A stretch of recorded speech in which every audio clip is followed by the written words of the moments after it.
अस्सलाम वालेकुम दोस्तों, आपके अपने चैनल प्योर देसी टिप्स में हम आपको खुशामदीद कहते हैं। मेरी तमाम दोस्तों से गुजारिश है, बराए मेहरबानी चैनल को सब्सक्राइब कर लें और बेल आइकन को दबाना हरगिज़ ना भूलें ताकि हमारी आने वाली हर नई वीडियो का नोटिफिकेशन आप लोगों को मिल सके। दोस्तों, आज का हमारा जो नुस्खा है वैसे तमाम तर अफराद के लिए है जिनके रॉड पतले हैं, रॉड लागर हैं, कमज़ोर हैं, अंदर की तरफ धुस चुके हैं, रॉड में ख़राबियाँ पैदा हो चुकी हैं। तो ये रॉड की जुमला ख़राबियों को दूर करके रॉड को ताकतवर, लंबा, मोटा करने के लिए नुस्खा है। इस नुस्खे के एक ही हफ्ते के इस्तेमाल से रॉड लंबा होता है, रॉड में मोटाई आती है, रॉड में सख्ती आती है, रॉड ताकतवर और जानदार बनता है।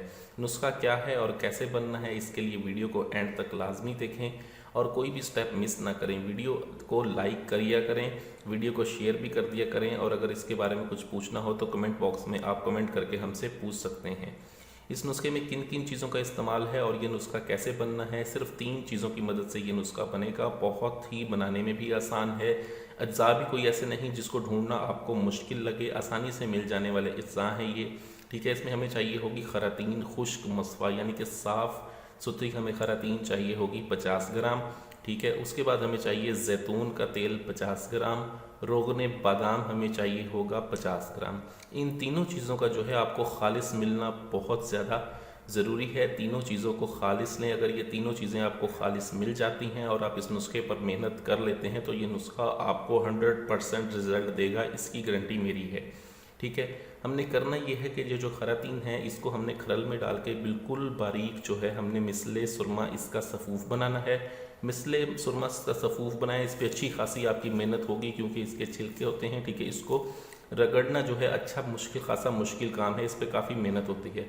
इसके 50 ग्राम का आपने सफ़ूफ बना लेना है। बिल्कुल मिसले सुरमा आप इसका सफ़ूफ बनाने के बाद जो है इसको खरल में ही रहने दें। और दोनों ये जो रोगनियात हैं हमारे पास, ठीक है, रोगने ज़ैतून और रोगने बादाम, इन दोनों को इसमें डाल के ज़ोरदार हाथों से आपने इसको खूब खरल करना है। अब खूब खरल से मतलब ये है कि आपने कम से कम 3 घंटे तक, ठीक है, आप वक्फे से भी कर सकते हैं। 15 मिनट करें फिर अपना काम कर लें, फिर 15 मिनट करें फिर अपना काम कर लें। अगर आपके पास ज़्यादा टाइम है तो ठीक है, आप इसे मुस्तकिल 3 घंटे तक ज़ोरदार हाथों से खरल करें। ज़ोरदार हाथों से खरल करने के बाद आप इसको महफूज करके रख लें।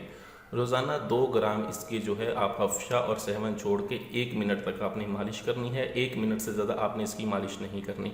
मालिश करने के बाद सूती कपड़ा ले लें, उसको ऊपर लपेट के पट्टी बांध के सो जाएं। अब आपने पट्टी जो बांधनी है वो इस तरह से बांधनी है कि पट्टी आपने बिल्कुल हल्के से, ठीक है, कपड़े की जो सख्ती है वो कपड़े की जो सख्ती है वो महसूस नहीं होनी चाहिए, सिर्फ पट्टी का ऊपर लगा होना महसूस होना चाहिए। उस तरह से पट्टी करके सो जाएं। सुबह उठ के जो है आपने पट्टी को उतारें और इसको नीम गर्म पानी से धोएं। ठीक है, इसकी जब आप मालिश करें, मालिश करने के बाद ठंडा पानी पीने से और ऊपर लगाने से ग्रेस करें। वीडियो अच्छी लगी हो तो वीडियो को लाइक करें, वीडियो को शेयर ज़रूर कर दिया करें। मुझे अगली वीडियो तक के लिए इजाज़त दें। अल्लाह पाक आप सबका हामी और नासिर हो। शुक्रिया, अल्लाह हाफिज़।